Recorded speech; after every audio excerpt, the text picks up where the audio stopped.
बनारस जेबे पुणी शाढ़ी नेबेनी एमती कौन केबे हेलानी। हेलो जय जगन्नाथ मु नवनीता वेलकम करुची मो यूट्यूब चैनल को पुणी थरे 5 वर्ष परे। सो बनारस रे डे 1 रे आमे मणिकर्णिका घाट रू फेरी फुरु जणे लोक हमको भिड़ी नहीं जाइतिले तांको फैक्ट्री भीतर को साड़ी नबा पई आउ एठी 100 खंड साड़ी घांटिला परे मो सांग माने मते ही फसई देथिले। आउ एठी ये बुढ़ा भी देखंतु से भी मो पिछा छडलेनी माने मते साड़ी किणई की ही रहिला। साड़ी तो हमको जेमती हेले भी नबार थिला बट एठी बहुत एक्सपेंसिव थिला आउ से कहला कि टोटली पैसा काट जहाँ भी रेट एकदम फिक्स्ड रेट आउ बहुत घांटिला परे मु चूज करथिले ए साड़ीटा आर कलर भी बहुत बढ़िया थिला और डिजाइन भी बहुत भलो थिला।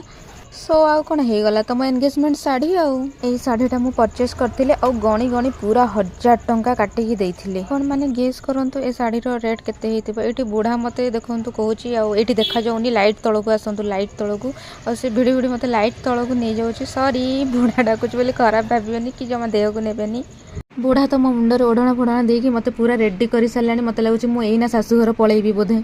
मु बनारस रो टोटल 4 खंड साड़ी उठेइतिली। एटी मु बुढ़ा को पचाउची कि आउ मु सतरे भल देखाउची तो बुढ़ा कहूची महादेव की कसम मैं झूठ नहीं बोलूंगा मैडम जी।